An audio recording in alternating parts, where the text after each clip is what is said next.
Ao longo das últimas décadas, as mudanças estruturais, tecnológicas, produtivas e organizacionais têm afetado o mundo do trabalho, provocando uma reestruturação significativa dos fluxos produtivos. Vista a partir de uma perspectiva global, a mudança nos mercados de trabalho tem sido conduzida por forças poderosas e interconectadas. Rápidos avanços e inovações tecnológicas, organizacionais e de mercado e sua difusão mundial.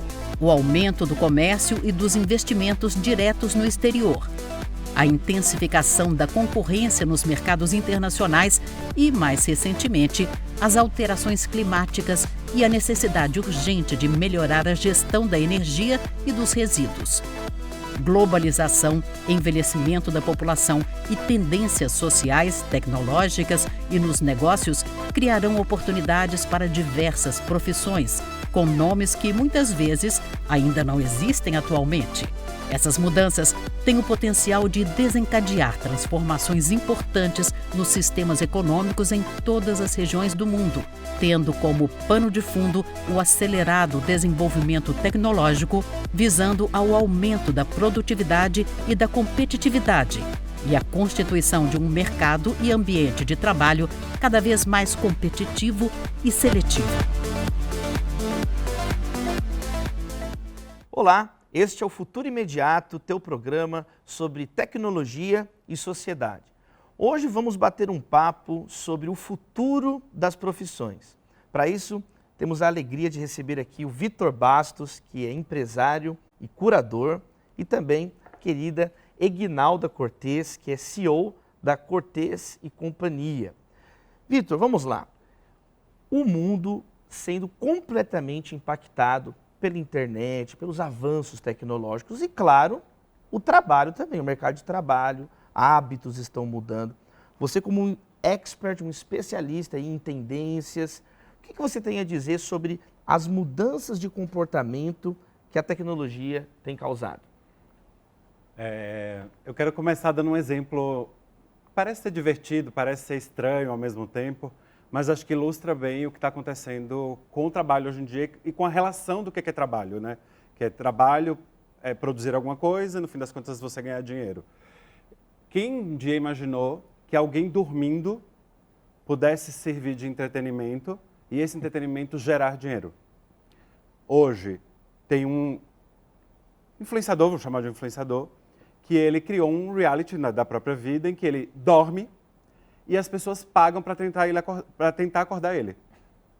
Então, um pacotinho de $300, você pode usar todos os recursos que você tiver, desde gritar, tocar o despertador, seja o que for, para tentar acordar ele do sono. Quem um dia imaginou que a gente chegaria num ponto em que uma pessoa nessa situação ganharia dinheiro e melhor? A gente chama isso hoje de trabalho, porque isso é um processo de criação de conteúdo na internet. As grandes plataformas, as grandes big techs, aí, YouTube, Google, Facebook, vem dominando muito do mercado de trabalho. A gente está falando de uma população brasileira jovem que, segundo pesquisa, 70% dessa população diz querer ser criador de conteúdo no futuro. Eu acho que isso é um número relevante quando a gente imagina que tipo de projeção as pessoas querem. Antigamente, eu tenho 44 anos, quando eu imaginava o que eu queria ser de trabalho, eu imaginava trabalhar num banco, porque minha família veio de banco, ou ser médico, ser advogado. Algumas gerações depois, 4 gerações depois, a gente está ouvindo a juventude dizer o quê? Não, eu não quero mais ser nada disso, porque isso, para mim, perdeu o valor. Aqui nós já temos um primeiro ponto importante, né, Eguinalda? Que é a pergunta, o que você vai ser quando crescer? No singular, parece que já não faz o menor sentido. Há um alargamento da ideia de trabalho, das possibilidades de trabalho. O que você tem a dizer sobre isso, Eguinalda? Quer dizer, hoje a gente tem que perguntar quais profissões você vai ter no futuro, o que você tem a dizer sobre esse alargamento? Ele inclui todos, sim ou não? Tem várias perguntas que podem ser feitas, porque assim, mediante também algumas transformações sociais ou a visibilidade dessas constituições sociais que não eram tão conversadas democraticamente, né? A gente tinha esse diálogo muito dentro da academia ou nos movimentos sociais, e hoje nós temos pelo menos 500 marcas que são signatárias do Pacto Global. E dentro desse pacto global existem metas, né? Então, nenhuma empresa hoje pode existir apenas tão somente para ganhar dinheiro. Ela tem que, dentro do alicerce de missão, meta, enfim, ela tem que englobar essas intersecções, né? Então, ela tem que pensar como ganhar dinheiro e continuar com o planeta, porque já entendemos que esse capitalismo destruiu o nosso planeta. Então, a gente convive nessa sociedade. Como que faremos para continuar nessa sociedade com uma economia crescente e sermos agentes sociais importantes para conservar o nosso planeta e incluir pessoas? Incluir todas? Ainda não. O futuro diz que podemos incluir, porém, a aceleração ela ainda não é compatível com as metas, né? Então, a gente tem aí a gente tem o Pacto Global, que é a Ambição 2030 da ONU. Objetivos de Desenvolvimento Sustentável das Nações Unidas. Exato. Aí, dentro dessas metas, nós temos lá a inclusão de pessoas negras, quer dizer, a equiparação, a equidade de oportunidades para pessoas negras, para mulheres, equiparação salarial. Nós temos pactos com relação aos povos originários, com relação às pessoas neurodiversas. Então, assim, existem existem camadas a serem atingidas que o futuro diz que incluirá. Então, o objetivo já existe. As perguntas que nós fazemos hoje para as crianças, lembra que se perguntava também o que você gosta de fazer? E é tão inteligente que, nesse momento, a gente pode voltar para trás, olhar para trás, porque as perguntas, né? O que você vai ser no futuro, ela vinha acompanhada da profissão. Hoje, o que você gosta de fazer? Então, pais e mães e cuidadores estão entendendo que não se trata mais do tecnicismo, mas de competências que precisamos desenvolver nessas crianças. E a competência emocional, ela entra como decisor, porque quando eu tenho a sofisticação dessa liderança, que tem que entender que o futuro é plural, se o futuro é plural, por exemplo, e eu não convivo, na minha vida eu cresci não convivendo pluralmente, como que eu faço isso? Aqui tem um ponto super interessante, que é essa interseção das humanidades com a tecnologia. Vocês dois, na fala, sublinharam a questão da aceleração, da velocidade que a tecnologia traz hoje, algo que o período moderno, hein? A ideia de produtividade é justamente a unidade de produto por unidade de tempo ali. Como que essa velocidade, a obsolescência dos produtos, que às vezes são feitos para durar pouco, você acha que as profissões vão ser obsoletas também muito rápido? O que a gente poderia refletir sobre, entende isso? Essa aceleração tanto de produtos, mas até mesmo de profissões. Hein, Vitor? Eu acho que as profissões do futuro já existem, porque a gente já está fazendo coisas que impactam no que vai acontecer depois. Porque o processo só pode acontecer se ela começa a existir. Mesmo que não tenha o nome da profissão, exatamente. O fato a demanda já existe. Já está aqui. Exatamente. E eu acho que, como qualquer coisa, eu acho que se existem novas necessidades, novas demandas, novas urgências, existem também quem vai atender essa nova demanda. Fale sobre isso, sobre novas demandas, por exemplo. Por exemplo, hoje a gente fala muito da geração Z, como atender essas pessoas, como fazer com que essas pessoas se conectem efetivamente com o trabalho, como fazer que as pessoas... Porque existe uma evasão muito grande da juventude hoje no trabalho. Então, existe uma necessidade de como as empresas começam, e aí tem o employer brand muito forte hoje em dia nas empresas, é como eu começo a conectar valores organizacionais com valores pessoais para conseguir trazer essas pessoas que tenham esse encaixe perfeito e elas fiquem no lugar. Essa é uma demanda, então. Isso é uma demanda. Quer sentir sentido no trabalho. E a empresa... geração Z. A geração mais... Que nem sempre a geração Z se trata do jovem. Sim. Que aí também tivemos essa transformação nas pesquisas. Que hoje se nota que as gerações elas não estão divididas obrigatoriamente pela idade. Elas estão divididas pelo comportamento. Características Eu como, posso sim. ser uma gata de 50 anos, geração Z, porque o meu comportamento, o que eu consumo, os papos que eu bato, as afinidades podem estar relacionadas à geração. Então, por isso que a intergeracionalidade, ela vai entrar como é uma carta na manga, porque aí a gente faz essa mescla. Eu quis colocar esse apontamento porque até 5 anos atrás, as gerações X, Y, Z, Boomer, estavam divididas por idade. Mas aqui, ó, uma pergunta assim. Você está falando bastante sobre o propósito, o sentido, valores que a pessoa tem e ela quer levar isso para o trabalho. Mas aí vem um outro lado também que eu queria perguntar. A realidade bruta da falta de serviço, de trabalho, às vezes de perspectivas econômicas. Como conciliar? Isso tem sido refletido por vocês nas pesquisas, nas análises, percebe? Porque às vezes o jovem ele tem os valores, ele quer, mas às vezes ele não encontra e a realidade se impõe. Como que fica essa questão? Fique à vontade quem... Tem um ponto de partida que é diferente hoje também para a juventude, que é, se eu não encontro, eu produzo. Isso é um ponto de partida importante que a gente vê muita gente deixando de... E aí, acho que até voltando naquele número de 75% dos jovens não querem ir para as profissões tradicionais, está muito conectado a essa necessidade do espírito do tempo de eu quero trabalhar com alguma coisa que eu me identifico, porém, do jeito que está posto hoje, com a organização que está posta, com o tipo de estudo que eu tenho que fazer, eu não quero estar ali naquele lugar. Então, isso parte dessa necessidade básica da pessoa de como que eu me identifico, com que grupo eu quero estar e com que tipo de trabalho eu quero fazer, mas a influência direta das redes sociais na vida das pessoas e uma coisa bem importante que é como a gente passou a consumir conteúdo e como a gente passou a consumir tudo na nossa vida. Porque hoje, ninguém fica entrando mais, Antigamente, a televisão ditava tudo. Eu sentava na frente da TV... eu via lá os programas de TV e no meio dos programas de TV tinha o quê? Propagandas, de diversos tipos. Sim. E aquilo era o que regia muito o que a gente ia comprar. Então, eu vi esse produto na TV, chego no supermercado, esse é daquele que passa naquele lugar.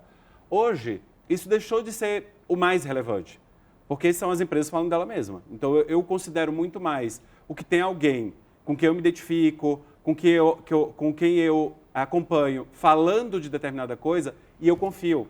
Porque a gente tem uma crise de confiança hoje, e aí crise de confiança geral, nas organizações, nos gestores, nas lideranças políticas, a gente tem um problema de confiança. Então, com quem eu passo a confiar? Com aquela pessoa que eu me identifico. Então, Ignalda, então, olha só, o Vitor diz que, por um lado, há uma crise de confiança, de credibilidade. Por outro lado, percebe-se influenciadores querendo passar autenticidade. Como é essa junção no mercado de trabalho hoje? Se essa autenticidade ela começar a ser muito capitalizada, não podemos entrar num lugar de conforto e acreditar que esse consumidor não está de olho nisso.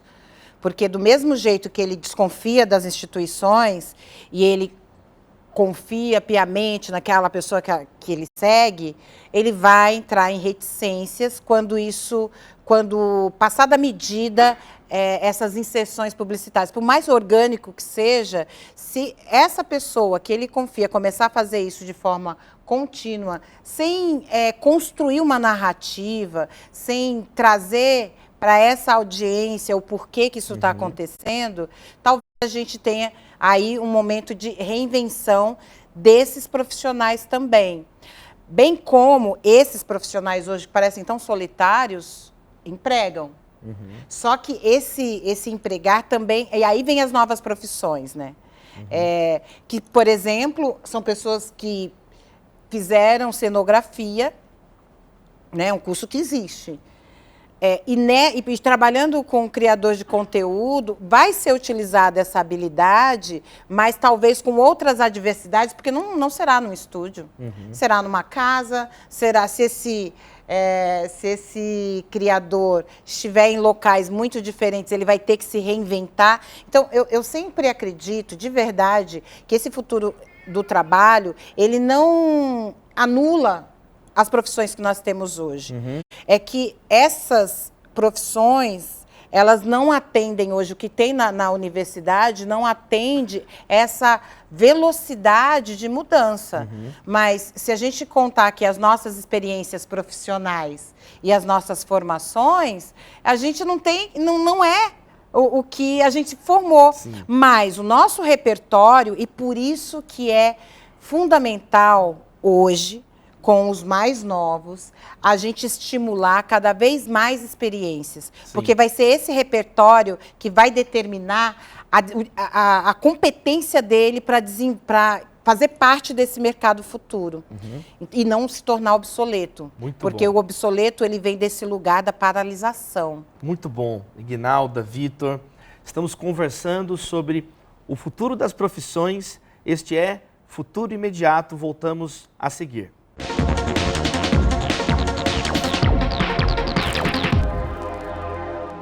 Estamos de volta com o Futuro Imediato, hoje conversando sobre o futuro das profissões com Vitor Bastos e Ignalda Cortes. Vitor, a pandemia, esse terremoto no meio do trabalho também, com mudança em vários comportamentos, mudanças nos hábitos do trabalho. Quais são tendências, o que veio para ficar com relação aos formatos do trabalho? Boa pergunta, porque na pandemia a gente não tinha opção. Então, acelerou o processo de como que a gente digitaliza o que a gente tem, que eram conversas que já existiam nas organizações há muito tempo, anos e anos, pensando em todo o processo tecnológico, segurança, como que eu faço que os funcionários colaboradores estejam em casa e me dê a segurança que eu tenho, modelo de gestão, né? Então, tudo isso foi, na verdade, a gente não teve nem oportunidade de pensar, simplesmente aconteceu. E aí, todo esse tempo foi ajustando, a gente foi aprendendo, foi criando novas tecnologias, as pessoas foram evoluindo, inclusive no desejo de onde quer estar. E aí eu acho que a gente precisa até diferenciar o que é trabalho em casa, né, de um nômade digital, que a gente falando de novas profissões. Quem um dia diria que alguém poderia estar trabalhando em qualquer lugar? Estar trabalhando em qualquer lugar não é home office. Então o nômade digital, ele não está em home office, como é a palavra mais dita hoje, ou trabalho de casa. Ele simplesmente não tem um lugar para estar. São conceitos diferentes. Completamente diferente. Digital do home office. É um outro, ele não tem território. Eu acho que é a melhor forma de... Por que a gente diz, eu vou para o escritório, eu crio um território. Quando eu estou trabalhando dentro da minha casa, eu estou criando outro território, que é o meu território ali. O nômade, ele não tem território. Então ele está em qualquer lugar. Só a tecnologia propicia isso. Eu acho que a pandemia acelerou isso. Mas eu acho que fica um questionamento para a gente, para a reflexão de líderes e das pessoas de forma geral, como a gente conseguir que as pessoas querem hoje trabalhar em casa, muita gente quer trabalhar em casa, muita gente não quer, e aí tem N discussões éticas ou discussões de privilégios, então a pessoa, ou discussões de trabalho feminino, masculino, por que a pessoa não quer, por que o homem não quer estar dentro de casa, ele quer voltar para o escritório, todas as atribuições que ele assumiu durante a pandemia. A gente tem muitas discussões sobre os diversos modelos, mas hoje ficou claro que muita gente não quer mais o território escritório. Historicamente, a tecnologia tem essa questão de automatizar profissões, empregos que deixam de existir, né? Maquinário que tirou emprego de artesãos, agora a inteligência artificial tirando emprego de burocratas, destruindo profissões que não existem mais. Vitor, outro lado, é isso que eu ia perguntar. Competências que são necessárias nesse momento. Então, acho que à medida que a tecnologia vai avançando, e hoje tem esse pavor de, será que o meu trabalho vai deixar de existir porque a tecnologia vai substituir? É normal que isso aconteça, na tendência natural de evolução, da nossa evolução mesmo, de tecnologia, de inovação, de processo de disrupção. Ao mesmo tempo, você vai criando até novas profissões ou novas necessidades de habilidade. Então, eu sou um líder que antes todo mundo estava aqui. E todo mundo estava no dia a dia. Agora elas não estão mais aqui, estão à distância. Como que eu crio um vínculo de trabalho? Como que eu crio uma relação de confiança?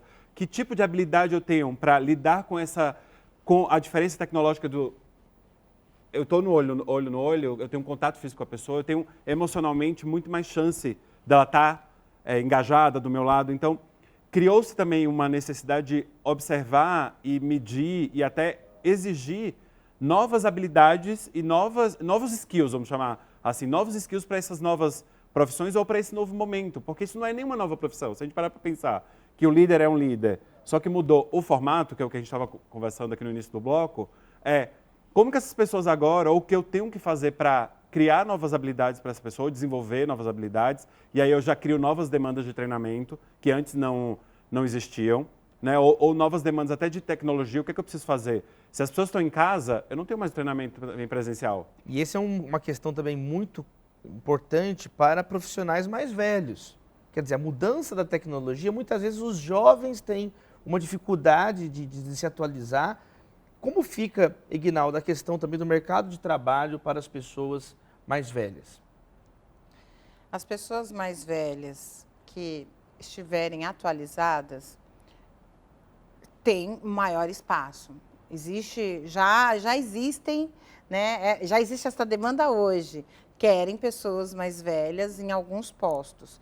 As pessoas mais velhas que não estiverem tão atualizadas, obrigatoriamente teremos que criar postos em que elas caibam. Por quê?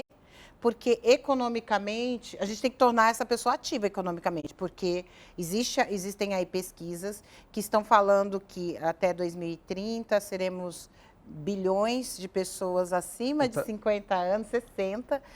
Aí a gente tem aí uma demanda, né, que fala que economicamente essas pessoas vão consumir. Então, hoje, elas fazem parte, 7% do consumo, essas pessoas acabam fazendo parte desse mercado, e quem consome também quer se ver. E aí vem uma demanda, né, de modelos mais velhos, de pessoas em todas as áreas da sociedade falando sobre qualquer coisa. Isso vai aumentar para 18% até 2030. A gente está falando de 8 anos. Então, se a gente tem, olha, é muito curto o espaço de tempo. Então, nesses 8 anos, as organizações elas vão ter que se preparar para incluir pessoas mais velhas em toda a sua estrutura. E aí eu estou falando de toda a estrutura social. Mas, e se essa pessoa não tiver habilidade? O que a gente fez há poucos anos? Tem uma agência publicitária que estava com essa carência de pessoas negras. Fez um projeto 2020. Até 2020, 20% dos cargos de poder terão que estar com pessoas negras, por exemplo. E cumpriu essa meta. Ela mudou toda a estrutura do que ela solicitava para o mercado. Formação tinha que ser publicidade, deixou de ser. Qualquer formação em humanas. Tinha que ter inglês? Deixou de ser. Você vai entrar e você vai fazer inglês aqui, vai se formar junto conosco, porque a gente vai estar te estimulando e você vai ter 1 hora, 2 horas, 3 horas por semana dedicados aos seus estudos em inglês. Então, o que vai acontecer com essa pessoa mais velha, que de repente não é tão contemporânea né, o que vai estar acontecendo, eu vou criar dentro das organizações espaços de formação para que essas pessoas estejam lá, porque elas precisam estar lá para que essas pessoas que consomem também se vejam representadas. E aí eu queria aproveitar o gancho da Ignalda para extrapolar isso que a Ignalda está falando para todas as diversidades. Ótimo. Acho que hoje, né, nesse momento que está sendo gravado, a gente está no boom na internet, que todo mundo colocando os seus avatares de realidade de IA, realidade virtual, não. Inteligência artificial. Inteligência artificial. Todo mundo tem esse boom na internet, todo mundo colocando os avatares, como eu seria no metaverso, como que eu me represento, como que a tecnologia me vê.